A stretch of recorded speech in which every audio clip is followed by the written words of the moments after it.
Hi guys! For today's mini vlog, samahan nyo kami for today. Ayan nga ang baon ng mga kiddos at nandito na kami sa school. Ayan, ihahatid ko na si Charby at si Kuya. O diba, ang dami-daming dala ni Kuya. At syempre, today is Thursday, so it's garden time. Ayan nga si Mami Loida, may hawak na bawang. At ayan na, nagagarden ang mga magagandang mommies. O diba, kumakaway pa si Ate Monica. Ayan, busy-busy si Mami Rich at si Mami Loida sa pagkakabit ng guwantes.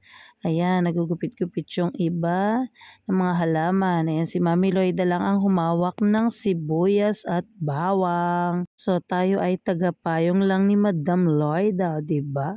Kasi umaambon-ambon yan, guys.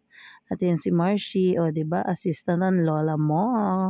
Tapos Mio, Marimar, umuulan-ulan pa niyan. Nakapantulog pa akit. Ang gulo na nagbibideo. At yan at lunchtime na. So, si Charby, tsaka si Kuya, ayun, hinatid muna ni Kuya si Charby.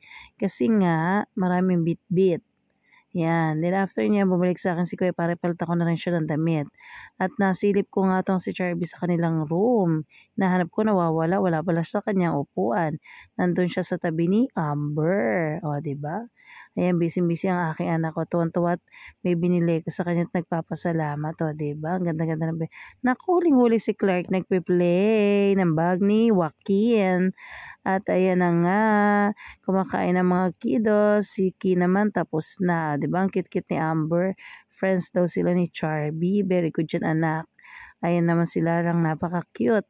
At ito naman ako, Diyos ko, sobrang-sobrang kagwapuhan naman talaga. May kinikwento yan eh.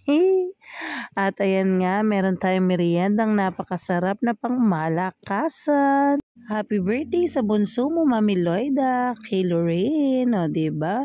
Nabusog po kami ng bonggang-bongga. Ayan nga ang aking mga kasama. Salamat po sa patuloy na panonood. Ingat kayo palagi. God bless you all. Bye-bye guys. Good night.